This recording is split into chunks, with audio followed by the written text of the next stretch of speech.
Have you ever heard of a man called the Iceman? To the world, Richard Kuklinski was just a quiet, unassuming suburban father living a normal life in New Jersey.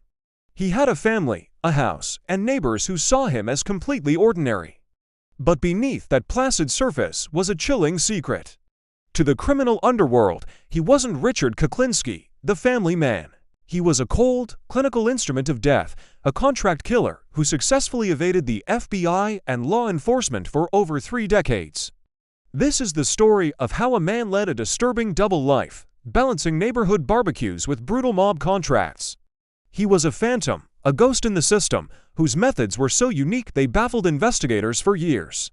He earned the name the Iceman for a reason that goes far beyond a cold demeanor. It was a name born from a revolutionary and terrifying forensic tactic. This is the story of how he did it, who he worked for, and how the legend he built eventually blurred the line between grim reality and self-serving fiction. How did one man manage to become one of the most infamous and enigmatic figures in the history of organized crime? The answers lie frozen in time. What made Kuklinski so difficult to catch? It wasn't just his ability to blend in, it was his tactical innovation, a chilling method that earned him his moniker. Kuklinski's signature technique was the use of cold storage. After a hit, he would often place the victim's body in a large, industrial freezer. He would keep it there, sometimes for months or even years. Then, when he felt the time was right, he would remove the body and dump it somewhere to be discovered. This act of freezing and thawing a body was a stroke of criminal genius. It completely disrupted the forensic timeline. When a coroner examines a body, they use biological markers like body temperature and the state of decomposition to estimate the time of death. This is a crucial first step in any murder investigation, helping police establish victim timelines and narrow down suspect lists. By freezing a body, Kuklinski effectively hit a reset button on that biological clock. When the thawed body was found, the medical examiner would begin their calculations based on its current state. Their findings would point to a time of death that was days, weeks, or even months after the person was actually killed.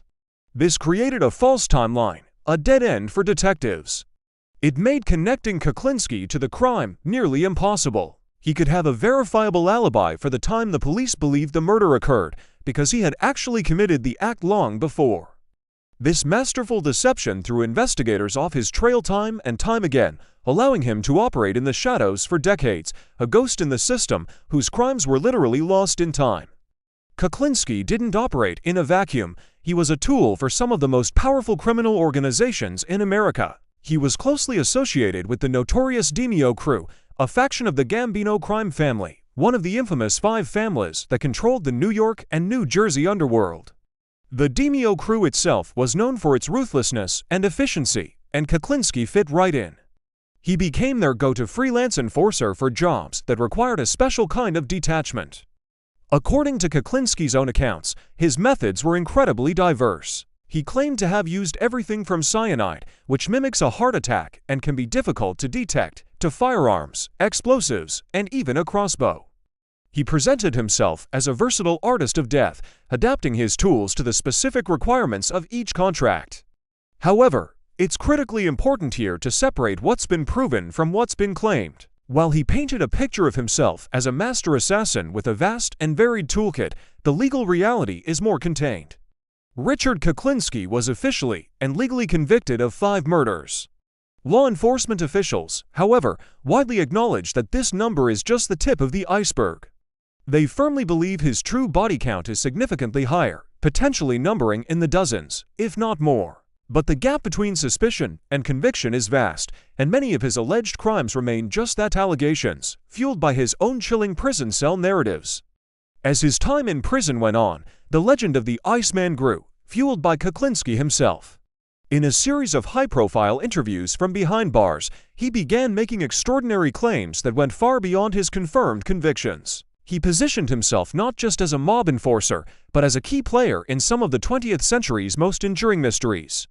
Most famously, he claimed responsibility for the 1975 disappearance of the powerful and controversial Teamsters union boss, Jimmy Hoffa. He alleged that he was part of the hit team, describing the act in detail. He also claimed to have personally murdered Roy Demio, the very capo of the crew he had worked for, a man who was found dead in the trunk of his own car in 1983. These bombshell statements captured the public's imagination. But federal investigators and organized crime historians view them with extreme skepticism. Both the Hoffa and Demio cases remain officially unsolved, and Kuklinski's accounts are categorized as unconfirmed. So why would he make these claims? Criminologists and psychologists suggest a compelling motive. By attaching his name to these infamous events, Kuklinski was likely engaging in a form of myth-making. Inside the brutal hierarchy of the prison system, reputation is currency.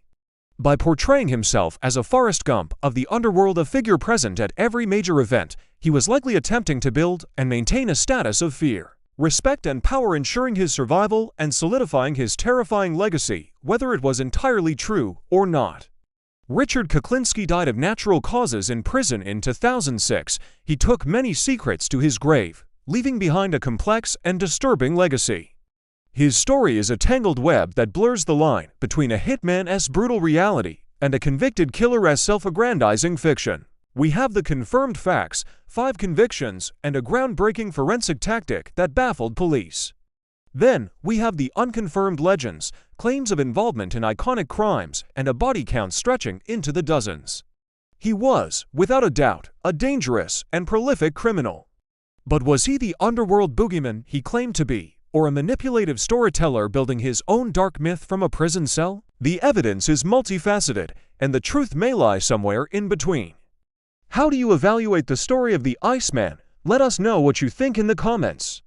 Thanks for watching, and don't forget to like this video and subscribe to the channel for more deep dives into history.